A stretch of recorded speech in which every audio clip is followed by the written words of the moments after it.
त्यानंतर आज तातडीनं खासदार निंबाळकर यांची बैठक या ठिकाणी होते। किती आमदार या बैठकीला उपस्थित राहणार? ही बैठक तातडीनं त्यांची झाली म्हणून आमची होती अशातला काय भाग नाही। ही बैठक 4 दिवसापूर्वी ठरलेली होती। काल मोहिते पाटलांच्या बंगल्यावर बैठक झाली। ते इच्छुक होते उमेदवारीसाठी आणि उमेदवारी मिळाली नाही।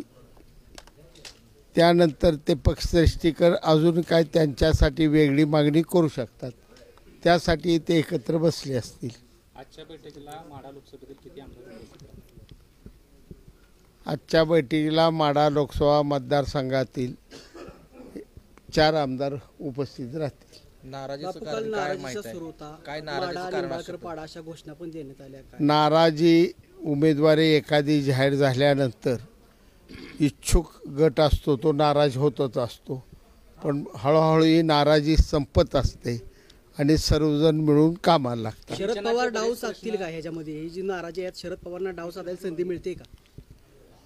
पवार साहेब यात डाव साधतील न साधतील हे मला माहीत नाही, पण पवार साहेबांच्या नादाला ह्या 7 तालुक्यात आता कोणच लागेल मला वाटत नाही। वरिष्ठांना लक्ष घालावं लागेल का? महायुतीचे निंबाळकरांनी मार्गी लावलेली आहे, त्यामुळे साधारणतः किती मताधिक्याने निंबाळकरांचा विजय अपेक्षित आहे? निंबाळकरांनी सिंचनाचे, रस्त्याचे आणि विजेचे तिन्ही प्रश्न चांगल्या पद्धतीनं हाताळलेले आहेत।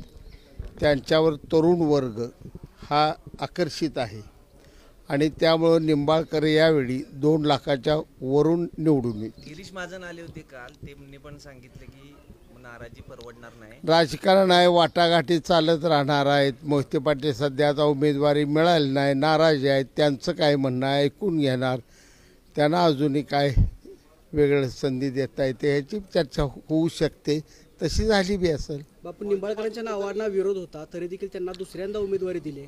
निंबाळकरांच्या नावाला विरोधच नव्हता, फक्त काही एका 2 माणसाविरोध समजू नका।